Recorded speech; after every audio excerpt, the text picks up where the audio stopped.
Ready ಆಯ್ತು ಎಲ್ಲನ. ಇವಾಗ ಟೇಸ್ಟು ಯಾವ ಥರ ಇದೆ ಅಂತೇಳಿ ನಾನು ತಿಂದ್ಬಿಟ್ಟು ಟೇಸ್ಟನ್ನು ಹೇಳ್ತೀನಿ. Hi everyone, welcome to Savitha ನೀಸು ಯೂಟ್ಯೂಬ್ ಚಾನಲ್. ನಾನು ನಿಮ್ಮ ಸವಿತಾ. ಇವತ್ತಿನ ದಿವಸ ನಾನು ಒಂದು ಪಿಕಲ್ಸ್ ರೆಸಿಪಿ ಮಾಡೋಣ ಅಂತ ಇದ್ದೀನಿ. ಯಾವುದು ಮಾವಿನಕಾಯಿ ಸೀಸನಲ್ಲಿ ಬರೋ ಅಂಥ ಮಾವಿನಕಾಯಿ ಉಪ್ಪಿನಕಾಯಿ ಮಾಡೋಣ ಅಂತ ಇದ್ದೀನಿ. ತೋತಾಪುರಿ ಮಾವಿನಕಾಯಿನ ಬಳಸ್ಕೊಂಡು ಉಪ್ಪಿನಕಾಯಿ ಮಾಡೋಣ ಅಂದರೆ ಡ್ರೈ ಆಗಿರೋ ಅಂಥದ್ದು ವರ್ಷಾನುಗಟ್ಲೆ ಇಟ್ಕೊಳ್ಳೋ ಅಂಥ ಉಪ್ಪಿನಕಾಯಿನ ಮಾಡೋಣ ಅಂತೇಳಿ ಇವತ್ತು ರೆಡಿ ಮಾಡ್ಕೊಂಡಿದ್ದೀನಿ. ಹಾಗೆ ನಿಮಗೂ ತೋರಿಸೋಣ ಅಂತೇಳಿ ಬಂದಿದ್ದೀನಿ. ಬನ್ನಿ, ರೋಸ್ಟಾಗಿ ನಾನು ಡ್ರೈ ಮಾಡ್ಕೊಳ್ಳಲ್ಲ. ಮಾವಿನಕಾಯಿ ಒಂದು ಹಸಿ ಒಣಗಿಸ್ಕೊಂಡು ಒಂದು ದಿವಸ ಅದನ್ನು ಉಪ್ಪಿನಕಾಯಿ ಮಾಡ್ತಾಯಿದ್ದೀನಿ. ಏನೆಲ್ಲ ಬಳಸ್ತಾ ಇದ್ದೀನಿ, ಹೇಗೆ ಮಾಡ್ತಾಯಿದ್ದೀನಿ ಅಂತೇಳಿ ನೋಡ್ಕೊಂಡು ಬರೋಣ. ಬನ್ನಿ, ಇಷ್ಟ ಆದರೆ ಒಂದು ಲೈಕ್ ಮಾಡಿ, ಶೇರ್ ಮಾಡಿ, ಕಮೆಂಟ್ ಮಾಡಿ, ಹಾಗೆ ಹೊಸದಾಗಿ ನೋಡ್ತಾ ಇರೋದು ಸಬ್ಸ್ಕ್ರೈಬ್ ಮಾಡ್ಕೊಳ್ಳಿ ಅಂತ ಹೇಳ್ತಾ ಬನ್ನಿ ಮಾಡೋಣ.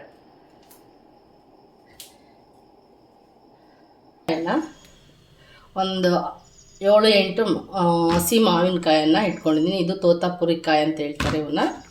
ಈ ತೋತಾಪುರಿ ಕಾಯಿನ ಬಳಸ್ಕೊಂಡು ನಾನು ಒಂದು ಉಪ್ಪಿನಕಾಯಿ ಮಾಡೋಣ ಅಂತಿದ್ದೀನಿ. ಇಲ್ಲಿ ನಾನು 8 ಮಾವಿನಕಾಯಿ ಅಂತ ತಗೊಂಡಿದ್ದೀನಿ. ಇವನ್ನೆಲ್ಲನೂ ನೀರಲ್ಲಿ ತೊಳೆದು ಒಂದು ಸರ್ತಿ ಒಣ ಬಟ್ಟೆಯಲ್ಲಿ ಒರೆಸ್ಕೊಂಡು ಸ್ವಲ್ಪ ಆರೋದಕ್ಕಿಟ್ಟಿದ್ದೆ. ಇವಾಗ ಇದು ಕಟ್ ಮಾಡೋದಕ್ಕೆ ರೆಡಿಯಾಗಿದೆ. ಇವಾಗ ಇದನ್ನು ಕಟ್ ಮಾಡೋಣ. ಹಾಗೆಯೇ ಏನೇನೆಲ್ಲ ಇಂಗ್ರೀಡಿಯೆಂಟ್ಸ್ ತೊಗೊತೀನಿ ಅಂತೇಳಿ ಇದನ್ನು ಕಟ್ ಮಾಡಿದ ನಂತರ ತೋರಿಸ್ತಾ ಹೋಗ್ತೀನಿ.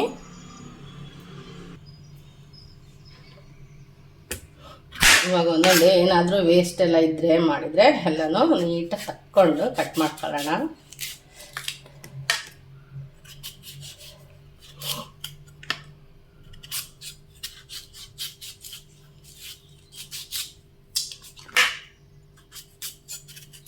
ಏನಾದರೂ ಪೆಟ್ಟೆಲ್ಲ ಬಿದ್ದಿರುತ್ತಲ್ವ, ಈ ಮೊನ್ನೆ ಎಲ್ಲ ಗಾಳಿ ತುಂಬ ಇತ್ತಲ್ಲ, ಹಂಗಾಗಿ ಆ ಗಾಳಿಗೆ ಬಿದ್ದಿರೋ ಅಂಥ ಇದು ಹಸಿ ಕಾಯಿಗಳು ಬಿದ್ದು ತಿರುಗಿ ಮಾರ್ನಿಂಗ್ಗೆ ಹೋಗಿ ಇದೆಲ್ಲ ಎತ್ಕೊಂಡ್ಬಂದಿರೋದು. ಒಂದು ದಿವಸ 2 ದಿವಸ ಆಗಿಬಿಟ್ರೆ ಬಾಡಿಬಿಡುತ್ತೆ. ಫ್ರೆಶ್ ಆಗಿದ್ದಾಗಲೇ ಹಾಕಬೇಕು. ಈ ಥರ ಎಲ್ಲ ನಾನು ಹೆಚ್ಕೊತೀನಿ. ಎಲ್ಲ ಅತಿ ಸಣ್ಣನೂ ಬೇಡ, ಅತಿ ದೊಡ್ಡದು ಬೇಡ ಅನ್ನೋ ಥರ ಎಲ್ಲ ಹೆಚ್ಕೊಳ್ಳೋಣ. ಈ ಥರ ಹೆಚ್ಕೊಂಡು ನಿಮಗೆ ತೋರಿಸ್ತೀನಿ ಹೇಗೆ ಬಂತು ಅಂತ.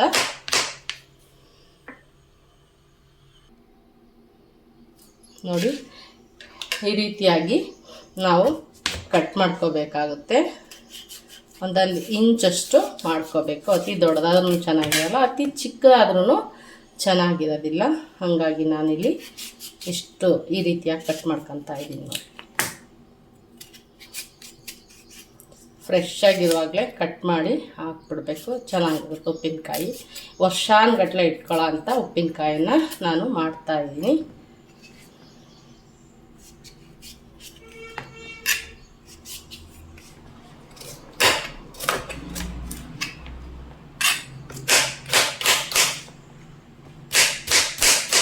ಬನ್ನಿ, ಇದಷ್ಟು ಕಟ್ ಮಾಡ್ತೀನಿ, ಎಷ್ಟಾಗುತ್ತೆ ನೋಡೋಣ.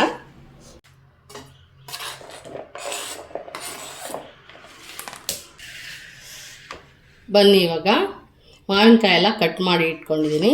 ಇದಕ್ಕೆ 1 ದಿವಸ ಇದು ನೆನ್ಕೋಬೇಕು. ಯಾವುದೋ ಸಹಾಯದಿಂದ ನೆನ್ಕೋಬೇಕು ಅಥವಾ ಅದು ಚೆನ್ನಾಗಿ ಆಗಬೇಕು ಅಂತ ಹೇಳಿದ್ರೆ ಅದಕ್ಕೆ ನಾವು ಉಪ್ಪನ್ನು ಹಾಕಬೇಕು. ಇಲ್ಲಿ ನಾನು ಒಂದು 8 ಮಾವಿನಕಾಯಿ ತೊಗೊಂಡಿದ್ದೀನಿ, ಮೀಡಿಯಮ್ ಸೈಜ್ದು. ಒಂದು 3 ಸ್ಪೂನಷ್ಟು ಉಪ್ಪನ್ನು ಹಾಕ್ತೀನಿ. 2 ಹಾಕಿದ್ದೀನಿ. ಇವಾಗ ಒಂದು ಸರಿ ಇದನ್ನು ಮಿಕ್ಸ್ ಮಾಡ್ಕೊಳ್ಳೋಣ. ಇದನ್ನು ಒಂದು ಸರಿ ಮೇಲಿಂದ ಕೆಳಗೆ ಎಲ್ಲನೂ ಮಿಕ್ಸ್ ಮಾಡ್ಕೊಳ್ಳೋಣ. ನಂತರ ಇದಕ್ಕೆ ಸ್ವಲ್ಪ ಅರಿಶಿನ ಹಾಕ್ತಾಯಿದ್ದೀನಿ. ತುಂಬ ಟೇಸ್ಟಿಯಾಗಿರುತ್ತೆ ಉಪ್ಪಿನಕಾಯಿ. ಹಾಗಾಗಿ ಒಂದು ಅರ್ಧ ಟೇಬಲ್ ಸ್ಪೂನಷ್ಟು ಅರಿಶಿನವನ್ನು ಯೂಸ್ ಮಾಡ್ತಾಯಿದ್ದೀನಿ. ಹಾಗೆ 2 ಸ್ಪೂನು, ಈಗ 3ನೇ ಸ್ಪೂನು ಉಪ್ಪನ್ನು ಹಾಕ್ತಾಯಿದ್ದೀನಿ. ಉಪ್ಪಿನಕಾಯಿಗಳಿಗೆ ಆದಷ್ಟು ಒಂದು ಸ್ವಲ್ಪ ಉಪ್ಪಿದ್ರೇ ಚೆನ್ನಾಗಾಗೋದು. ಇದನ್ನೆಲ್ಲ ಮೇಲೆ ಕೆಳಗೆ ಈ ಥರ ಒಂದು ಸರ್ತಿ ಮೇಲೆ ಕೆಳಗೆ ಮಾಡೋಣ.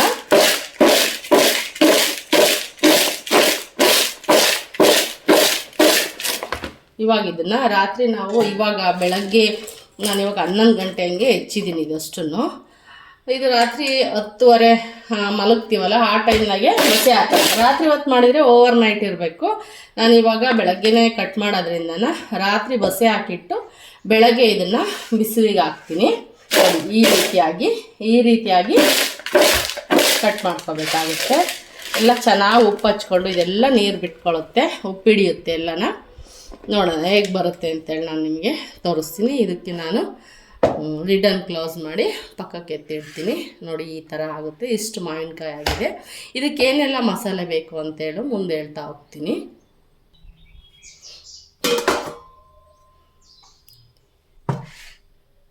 ಬನ್ನಿ, ಇವಾಗ ನಾವು ಏನು ಮಾವಿನಕಾಯನ್ನೆಲ್ಲ ಉಪ್ಪು ಅರಿಶಿನ ಎಲ್ಲ ಹಾಕಿ ಇಟ್ಟಿದ್ವಲ್ಲ ಬೆಳಗ್ಗೆ, ಅದನ್ನು ಹೇಗೆ ಬಂದಿದೆ ಅಂತ ನೋಡಿಕೊಂಡು ಒಂದ್ಸರಿ ಮಿಕ್ಸ್ ಮಾಡಿ ಅದನ್ನು ಬಸಿ ಹಾಕೋಣ. ನೋಡಿ ಈ ಥರ ಆಗಿದೆ. ನೀರು ನೋಡಿ ಎಷ್ಟು ನೀರು ಬಿಟ್ಕೊಂಡಿದೆ.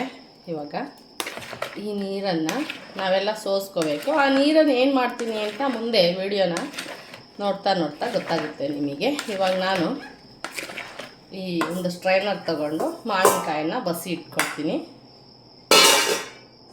ಇದನ್ನು ಬೆಳಗ್ಗೆ ತನಕ ಇದು ನೀರೆಲ್ಲ ಬಸ್ಕೊಳ್ಳಿ. ಇದೆಲ್ಲ ನೀರು ಎಲ್ಲ ಬಸ್ದ ಮೇಲೆ ನಾಳೆ ಬಿಸಿಲು ಬರುತ್ತಲ್ವ, ಒಂದು ದಿವಸ ಇದನ್ನು ಒಣಗಿಸ್ಬೇಕು. ನಾಳೆ ತೋರಿಸ್ತೀನಿ ನಿಮಗೆ ನೆಕ್ಸ್ಟ್ ಪ್ರೊಸೀಜರು ಏನೆಲ್ಲ ಆಗುತ್ತೆ ಅಂತ ಹೇಳಿ. ನೋಡಿ ಎಷ್ಟು ನೀರು ಬಿಟ್ಕೊಂಡಿದೆ, ತೋರಿಸ್ತೀನಿ ನಿಮಗೆ.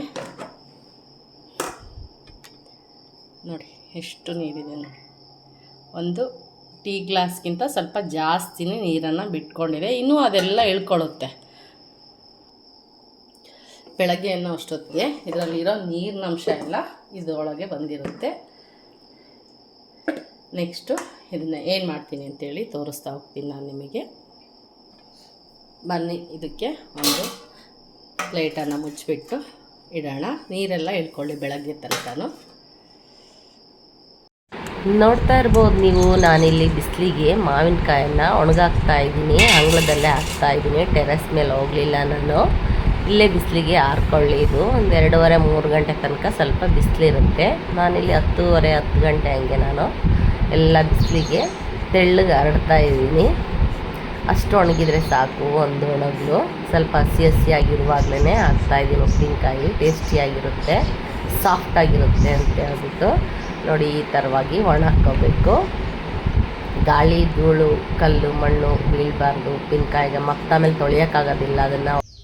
ನೋಡ್ತಾ ಇರ್ಬೋದು ನೀವು. ನೋಡಿ ಇವಾಗ ಮಾವಿನಕಾಯಿ ಯಾವ ರೀತಿ ಆಗಿದೆ ಅಂತೇಳಿ. ನೀರೆಲ್ಲ ಬತ್ತಿ ಒಂದು ದಿವಸ ಒಣಗಿದ್ರೆ ಸಾಕು. ಸ್ವಲ್ಪ ಹಸಿಯಾಗಿರಬೇಕು, ಅಂದರೆ ಡ್ರೈ ಆಗೋದೇನು ಬೇಡ. ಅದರಲ್ಲಿರೋ ನೀರಿನ ಅಂಶ ಎಲ್ಲ ಬಾಡಿದ್ರೆ ಆಯಿತು.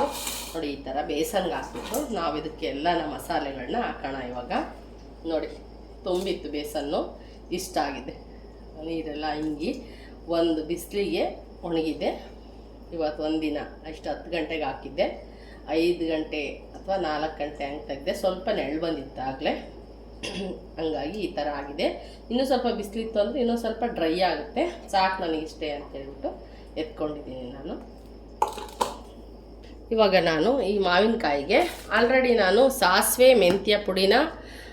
ಸಾಸಿವೆ ಮತ್ತು ಮೆಂತ್ಯನ ಒಂದು 2 ಸ್ಪೂನು ಇಷ್ಟು ಇರೋ ಒಂದು 8 ಮೀಡಿಯಮ್ ಸೈಜು ಮಾವಿನಕಾಯಿ ತೋತಾಪುರಿದು ಹಾಕ್ತಾ ಇರೋದು ನಾನು. ಇದಕ್ಕೆ ಒಂದು 2 ಸ್ಪೂನು ಸಾಸಿವೆ, 1.5 ಸ್ಪೂನು ಮೆಂತ್ಯ, ಹಾಗೆಯೇ ಆಲ್ರೆಡಿ ಉಪ್ಪು ಹಾಕಿರ್ತೀವಿ. ರುಚಿಗೆ ಎಷ್ಟು ಬೇಕು ಅಂತೇಳಿ ನಾವು ಉಪ್ಪು ಹಾಕ್ಕೋಬೇಕು. ಹಾಗೆ ಅರಿಶಿನ ಪುಡಿ, ಖಾರದ ಪುಡಿನ ಯೂಸ್ ಮಾಡಬೇಕು. ಇಲ್ಲಿ ನೋಡಿ ನಾನು ಇಷ್ಟಕ್ಕೆ ಎಷ್ಟು ಹಾಕ್ತಾಯಿದ್ದೀನಿ. ಆಲ್ರೆಡಿ ನಾನು ಆಗಲೇ ಮೆಂತ್ಯ ಸಾಸಿವೆನ ಈ ದಿನಗಳಲ್ಲಿ ಮಾಡಿಟ್ಕೊಂಡಿರ್ತೀನಿ. ಏನೇ ಮಾವಿನಕಾಯಿ ರೆಸಿಪಿ ಮಾಡ್ತೀವಿ ಅಂದ್ರೂ ನಮಗೆ ಸಾಸಿವೆ ಮೆಂತ್ಯ ಪುಡಿ ಇದ್ರೇ ಅದಕ್ಕೊಂದು ರುಚಿ ಬರೋದು ಮಾವಿನಕಾಯಿಗೆ. ಹಂಗಾಗಿ ಆಲ್ರೆಡಿ ನಾನು ರೆಡಿ ಪುಡಿನ ಇಟ್ಕೊಂಡಿದ್ದೀನಿ. ನಾನಿಲ್ಲಿ ಇದನ್ನು ಒಂದು 3 ಟೇಬಲ್ ಸ್ಪೂನಷ್ಟು ಪುಡಿನ ಹಾಕ್ತಾಯಿದ್ದೀನಿ. ಕಾದಿರೋ ಅಂಥ ಎಣ್ಣೆ ನೋಡಿ ಹಾಕ್ಬಿಟ್ಟೆ ನಾನು. ಸ್ಕಿಪ್ ಆಗಿಬಿಡ್ತು, ವಿಡಿಯೋ ಆಫ್ ಆಗಿದೆ, ನೋಡ್ಕೊಂಡಿಲ್ಲ. ಒಂದು 50 ml ಅಷ್ಟು ಆಯಿಲನ್ನು ಇದಕ್ಕೆ ಹಾಕಿದ್ದೀನಿ. ಈಗ ಇದನ್ನೆಲ್ಲನೂ ಕೂಡ ಹಾಕೋಣ. ಉಪ್ಪಿನಕಾಯಿ ಮಾಡೋದೇನು ದೊಡ್ಡ ಕೆಲಸ ಅಲ್ಲ. ಮಾವಿನಕಾಯಿ ಹೆಚ್ಚಿ ಒಣಗಾಕಬೇಕು ಅಷ್ಟೇ. ಅದನ್ನೊಂದು ಸ್ವಲ್ಪ ಹುಷಾರಾಗಿ ನೀಟಾಗಿ ಕಲ್ಲು ಮಣ್ಣು ಬೀಳ್ದಿರೋ ಥರ ನೀಟಾಗಿ ಡ್ರೈ ಮಾಡ್ಕೋಬೇಕು. ಒಂದು ಬಿಸಿಲಿಗೆ ಒಂದು ಒಣಗಿದ್ರೆ ಸಾಕು ಮಾವಿನಕಾಯಿ. ನಾನೇನು ಹಿಂದಿನ ಪ್ರೊಸೀಜರಲ್ಲಿ ಹೇಳಿದ್ದೀನಲ್ಲ ಆ ರೀತಿ ಮಾಡ್ಕೊಂಡು ಇದನ್ನೆಲ್ಲ ಕಲಿಸಿದ್ರೆ ಉಪ್ಪಿನಕಾಯಿಂದ ಏನು ದೊಡ್ಡ ಕೆಲಸನೇ ಇಲ್ಲ. ನನಗೆ ಬರೋದೇ ಇಲ್ಲಪ್ಪ ಮಾವಿನಕಾಯಿ ಉಪ್ಪಿನಕಾಯಿ ಹಾಕೋದಕ್ಕೆ ಏಕೆ ಹಾಕ್ತೀರಾ ಅಂತ ಯಾರನ್ನೂ ಕೇಳೋದೇ ಬೇಕಿಲ್ಲ. ಒಂದು ಸಾರಿ ಮಾಡೋದು ನೋಡಿಕೊಂಡ್ರೆ ಪದೇ ಮಾಡ್ಕೊಂಡು ತಿನ್ಬೋದು.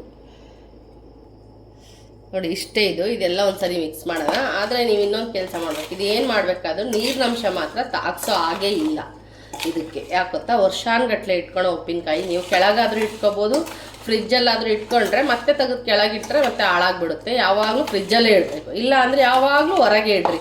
ಏನು ತೊಂದರೆ ಇಲ್ಲ. ವರ್ಷ ಆಗೋ ತನಕ ಉಪ್ಪಿನಕಾಯಿ ಏನೂ ಆಗೋದಿಲ್ಲ. ಈ ರೀತಿಯಾಗಿ ಆಗುತ್ತೆ. ನೀವು ಇದರಲ್ಲಿ ಬಸಿ ಹಾಕಿರೋ ನೀರು ಏನು ಮಾಡಿದ್ದೀರಾ ಅಂತ ಆಲೋಚನೆ ಮಾಡೋದಾದರೆ, ತುಂಬ ಡ್ರೈಯಾಗಿ ಒಣಗಿಸ್ತೀವಲ್ಲ ನಾವು ಮಾವಿನಕಾಯಿ, ಆ ಮಾವಿನಕಾಯಿಗೆ ಅದನ್ನು ಚೆನ್ನಾಗಿ ಮಳ್ಳಿಸಿ ಸೋಸಿ ಇಟ್ಕೊಂಡ್ರೆ ಆ ಥರ ಡ್ರೈ ಆಗಿರೋ ಅಂಥ ಮಾವಿನಕಾಯಿಗೆ ನಾವು ಬಿಸಿಯಾಗಿ ಇದನ್ನು ಮಳ್ಳಿಸಿ, ಆಲ್ರೆಡಿ ಮಳ್ಳಿಸಿದ್ದೀನಿ ನಾನು. ಇದನ್ನು ಬೇರೆದಕ್ಕೆ ಯೂಸ್ ಮಾಡ್ತೀನಿ. ಯಾಕೆಂದರೆ ಹಸಿ ಇರುವಾಗಲೇ ಹಾಕೋದ್ರಿಂದ ನಾನು ಈ ನೀರನ್ನು ಹಾಕ್ತಾಯಿಲ್ಲ. ಡ್ರೈಯಾಗಿ ನಾವು ಒಣಗಿಸ್ತೀವಿ ರೋಸ್ಟಾಗಿ ಮಾವಿನಕಾಯಿ ಅಂದರೆ ಈ ನೀರಿನ ಸಹಾಯ ಬೇಕೇ ಬೇಕು. ಇದನ್ನು ಚಳ್ಳ ಮಳ್ಳ ಅಂತ ಮಳ್ಳ ಥರ ಕುದಿಸಿ ಆ ಮಾವಿನಕಾಯಿನೆಲ್ಲ ಒಂದು ಸರ್ತಿ ಬಾಣಲೆಗೆ ಹರಡ್ಕೊಂಡು ಈ ಬಿಸಿ ನೀರನ್ನು ಅದಕ್ಕೆ ಹಾಕ್ಕೊಂಡ್ರೆ ಸಾಫ್ಟ್ ಆಗುತ್ತೆ ಒಂಥರ. ಹಂಗಾಗಿ ಈ ನೀರನ್ನು ಯೂಸ್ ಮಾಡ್ತಾರೆ. ಇಲ್ಲಿ ನಾನು ಹಸಿ ಇರುವಾಗಲೇ ಹಾಕೋದ್ರಿಂದ ಈ ನೀರನ್ನು ಯೂಸ್ ಮಾಡ್ತಾ ಇಲ್ಲ. 50 ml ಅಷ್ಟು ಎಣ್ಣೆ ಮತ್ತು ಉಪ್ಪು, ಏನು ಸಾಸಿವೆ ಮೆಂತ್ಯ ಪೌಡ್ರು, ಹಾಗೆ ಖಾರದ ಪುಡಿ ಇಷ್ಟು ಹಾಕಿದ್ದೀನಿ. ಹಾಗೆಯೇ ಸ್ವಲ್ಪ ಹಿಂಗನ್ನು ಸೇರಿಸ್ತೀನಿ. ಇದಕ್ಕೆ ಸ್ವಲ್ಪ ಬೆಳ್ಳುಳ್ಳಿನೂ ಕೂಡ ಇದಕ್ಕೆ ಜಜ್ಜಾಕ್ತೀನಿ. ಇವಾಗ ಒಂದು ಸ್ವಲ್ಪ 1/4 ಟೇಬಲ್ ಸ್ಪೂನ್ ಅಷ್ಟು ಹಿಂಗನ್ನು ಹಾಕೋಣ. ಹಿಂಗೆ ಹಾಕಿದರೆ ಉಪ್ಪಿನಕಾಯಿಗಳು ರುಚಿಯಾಗಿರುತ್ತೆ. ನೋಡಿ, ನಾನಿಲ್ಲಿ ಒಂದು 4-5 ಬೆಳ್ಳುಳ್ಳಿನ ತಗೊಂಡಿದ್ದೀನಿ. ಇದನ್ನು ನೀಟಾಗೆ ಎಲ್ಲ ಸಿಪ್ಪೆ ಎಲ್ಲ ತೆಗೆದ್ಬಿಟ್ಟು ಲೈಟಾಗಿ ಸ್ಮ್ಯಾಶ್ ಮಾಡಿ ಹಾಕ್ತೀನಿ. ನೋಡಿ, ನಾನು ಈ ಥರ ಎಲ್ಲ ಜಜ್ಕೊಂಡಿದ್ದೀನಿ. ಇದನ್ನೆಲ್ಲನೂ ಹಾಕಿ ಇನ್ನೊಂದು ಸರ್ತಿ ಮಿಕ್ಸ್ ಮಾಡೋಣ. ಇವಾಗ ಉಪ್ಪು ಎಲ್ಲ ಹಾಕಿದ್ದೀವಲ್ಲ, ಇದು ಕೂಡ ಇನ್ನೂ ಒಂದು ಸ್ವಲ್ಪ ನೀರೆಲ್ಲ ಇರೋದು ಮಾವಿನಕಾಯಿಗೆ ಬಿಟ್ಕೊಂಡು ಸ್ವಲ್ಪ ರಸ ಎಲ್ಲ ಆಗುತ್ತೆ. ಒಂದು 8-10 ದಿವಸ ಆದಮೇಲೆ ಚೆನ್ನಾಗಿ ಮಿಕ್ಸ್ ಆಗುತ್ತೆ. ಇನ್ನು ಇವಾಗೂ ತಿನ್ನೋಕ್ಕೆ ಚೆನ್ನಾಗಿರುತ್ತೆ. ಆದರೆ ಚೆನ್ನಾಗಿ ಸೆಟ್ ಆದಮೇಲಂತೂ ಸಖತ್ತಾಗಿರುತ್ತೆ ಮಾವಿನಕಾಯಿ ಮಾತ್ರ. ಈಸಿಯಾಗಿ ಮಾಡ್ಕೋಬೋದು. ಮಾಡ್ಕೊಳ್ಳಿ. ನಮಗೆ ಬರಲ್ಲ ಮಾಡೋದು ಹೆಂಗೆ ಅಂತ ಚಿಂತೆನೇ ಮಾಡಬೇಡ್ರಿ, ಭಾಳ ಈಸಿ. ನೋಡಿ, ಇಷ್ಟೇ ಮಾವಿನಕಾಯಿ ಉಪ್ಪಿನಕಾಯಿ ರೆಡಿ ಆಯಿತು, ಫಟಾಫಟ್ ಅಂತೇಳಿ. ನೋಡಿ ಟೇಸ್ಟ್ ಹೇಗೆ ಬಂದಿದೆ ಅಂತೇಳಿ ತಿಂತೀನಿ ನಾನು. ನನಗೆ ಶೀತ ಕೆಮ್ಮು ಆಗಿದೆ, ಆದರೂ ಟೇಸ್ಟ್ ಮಾಡಿ ಹೇಳ್ತೀನಿ. ನನಗೆ ತುಂಬ ಇಷ್ಟ. ನಾನು ಮಕ್ಕಳಿಗೂ ನನಗೂ ಇಬ್ಬರಿಗೂ ಬೇಕು. ನಮ್ಮ ಮನೆಯವ್ರು ಜಾಸ್ತಿ ಉಪ್ಪಿನಕಾಯಿ ತಿನ್ನಲ್ಲ, ಹಾಗಾಗಿ ಸಣ್ಣ ಕಂಟೈನರ್ಗೆ ಹಾಕ್ತೀನಿ ನಾನು. ಸ್ವಲ್ಪ ಕಳ್ಸೋದಕ್ಕೆ, ಸ್ವಲ್ಪ ಮನೆಗೆ ಇಟ್ಕೊಳ್ಳೋದಕ್ಕೆ. ಹಂಗಾಗಿ ಈ ವರ್ಷ ಸ್ವಲ್ಪನೇ ಹಾಕ್ತಾಯಿದ್ದೀನಿ ನಾನು ಮಾವಿನಕಾಯಿ. ಈ ಥರ ಒಂದು ಕಂಟೈನರ್ಗೆ ಹಾಕಿ ಎತ್ತಿಟ್ಕೊಳ್ತೀನಿ.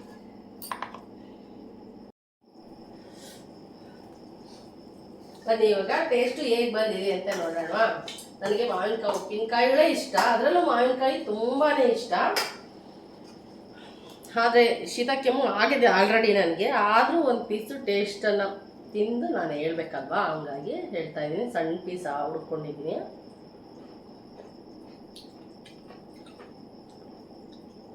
ಮಾವಿನಕಾಯಿ ಹುಳಿ ಜಾಸ್ತಿ ಇಲ್ಲ, ಹಂಗಾಗಿ ಚೆನ್ನಾಗಿ ಸೆಟ್ ಆಗಿದೆ.